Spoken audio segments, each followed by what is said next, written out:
उन्हाळ्याची सुरुवात झाली की सगळीकडेच वाळवणाचे पदार्थ बनवायची लगबग सुरू होते। तेव्हाच फळांचा राजा आंबा, त्याला देखील छोट्या छोट्या कैऱ्या लागलेल्या असतात आणि त्याच शेजारी मोठं असं चिंचेचं झाड आणि ते चिंचांच्या आकड्यांनी पूर्ण वाकून गेलेलं असतं।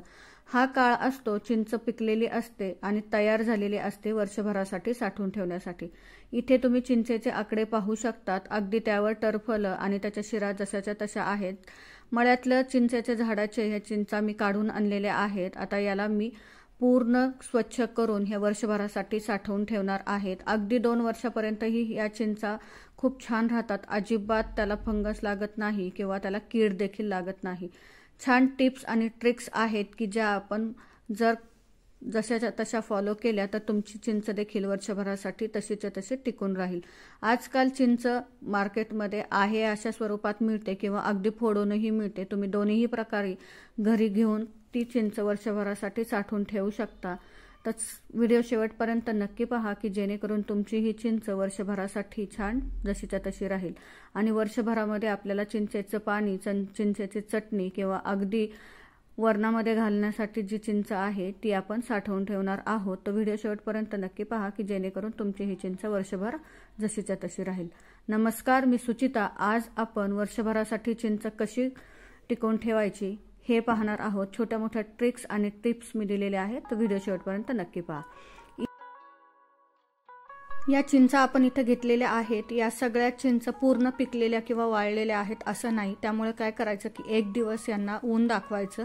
छान उन्हात कडकडीत वाळल्या की मग त्याच्यावरची जे टरफलं आहेत ते काढून घ्यायचे आहेत। उन्हामध्ये छान वाळलं की ते टरफलं पटकन मोकळे होतात आणि चिंचेला चिटकून बसत नाही।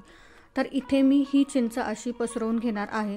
लाकडी दांड्याच्या सहाय्याने तुम्ही याला मारून याचे टरफल बाजूला करू शकता किंवा अगदी सोपी टिप म्हटलं तर एखाद्या पिशवीमध्ये किंवा गोणीमध्ये ह्या चिंचा भरायच्या आणि लाकडी दांड्याने असं मारून त्या चिंचा मोकळ्या करायच्या।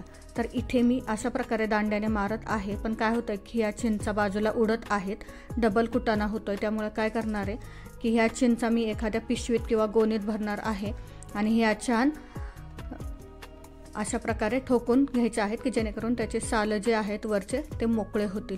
या चिंचा ज्या असतात त्या बऱ्यापैकी वाळलेल्या असतात, पण त्यामध्येच काही जर कमी वाळलेली चिंच असेल तर त्यासाठी ऊन देणं गरजेचं आहे। तुम्ही ते पाहू शकता, पिशवीमध्ये घातल्यानंतर अगदी त्या टरफलांचा भुगा झालेला आहे आणि चिंच त्याच्यापासून वेगळी झालेली आहे। आता ही चिंच जी आहे आपल्याला ही छान आधी स्वच्छ करून घ्यावी लागते, नाहीतर मग काय की चिंच जेव्हा आपण साठवून ठेवतो त्यावेळेस त्याच्या ज्या शिरा असतात, चिंचोके असतात ते मध्ये मध्ये येतात आणि या चिंचमध्ये ज्यावेळेस चिंचोका म्हणजे याचं बी जे असतं तर ते चिंचेमध्ये राहिलं तर चिंच लगेच किडते। त्यामुळं आपल्याला पूर्ण काळजीने हे चिंचोके चिंचांपासून वेगळे करायचे आहेत।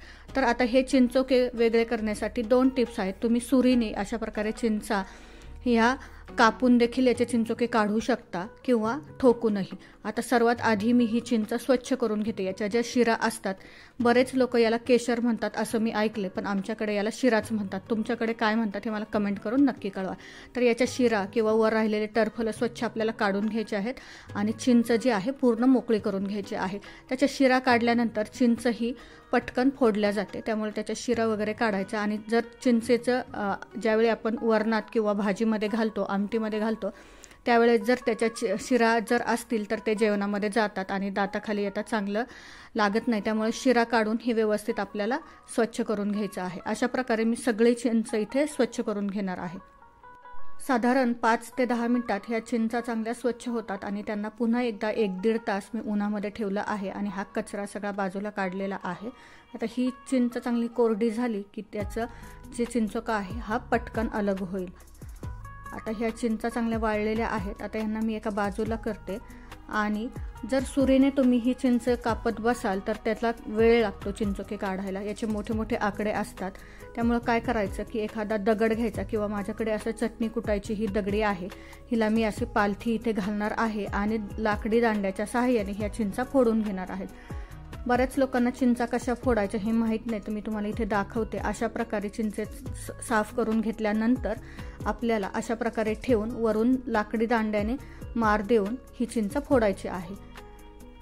अगदी अशा प्रकारे चिंच वाळली असेल ना की पटपट ह्या चिंचा फुटल्या जातात. तुम्ही ते पाहू शकता, चिंचोके दिसायला लागलेले आहेत. अगदी पटापट हे चिंचोके बाजूला होतात आणि बाजूला झालेले चिंचोके जे आहेत ते वेगळे ठेवायचे, चिंचेमध्ये घालायचे नाही, नाहीतर चुकून एखादा चिंचोका गेला तर चिंचेला लवकर कीड लागते.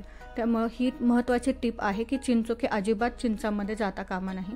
याच्या अगोदरही मी एक व्हिडिओ पोस्ट केलेला आहे चिंच कशी साठवायची.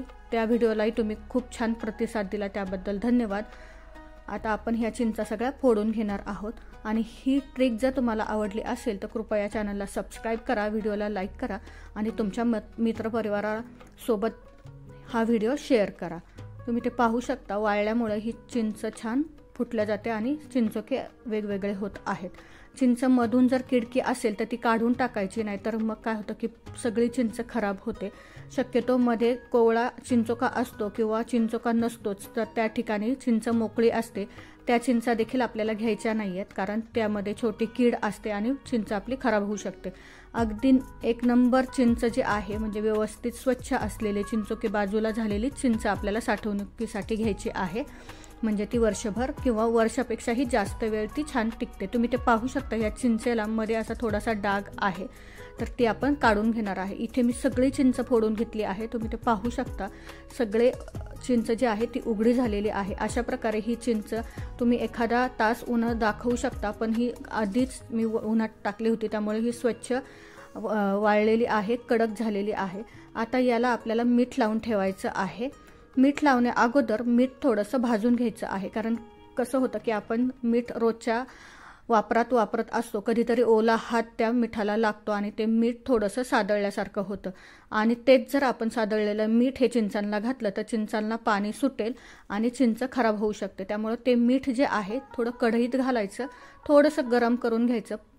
चांगलं कोरडं झालं की थंड होऊ द्यायचं आणि ते मीठ आपल्याला या चिंचांमध्ये घालायचं आहे की जेणेकरून चिंच जी आहे ती छान आपली वर्षभर टिकेल. अगदी 2 मिनिटासाठी जरी गरम कढईत मीठ घातलं तरी ते पटकन कोरडं होतं, पानतुटं होतं. आता या चिंचेवर हे मीठ थंड झाल्यावर मी अशा प्रकारे घालून घेणार आहेत.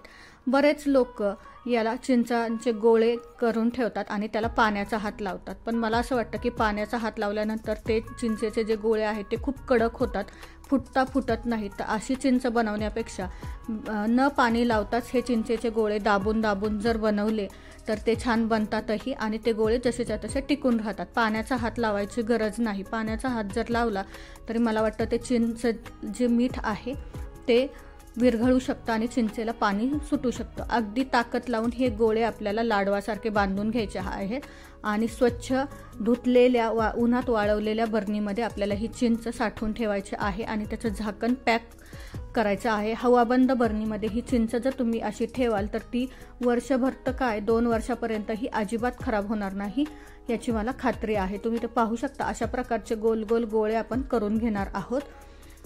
अगदी सोपी पद्धत आहे, कुणीही करू शकतं. मार्केटमध्ये फोडलेली चिंच देखील मिळते, ती आणून तुम्ही त्याला घरी ऊन देऊ शकता. मीठ लावून ठेवलं तरी ती वर्षभर छान टिकते. त्याचे चिंचोके मात्र बाजूला करायचे. चिंचोक्याचा वापर तुम्ही भाजून खाण्यासाठीही करता किंवा चिंचोक्यापासून कुंकूही बनवलं जातं. तर अशा प्रकारे हे मी गोळे करून ठेवलेले आहे आणि ही चिंच साठवण्यासाठी तयार आहे. आता स्वच्छ बरणीमध्ये ही मी भरून ठेवणार आहे. आजची व्हिडिओ आवडला तर कृपया चॅनलला सबस्क्राईब करा, व्हिडिओला लाईक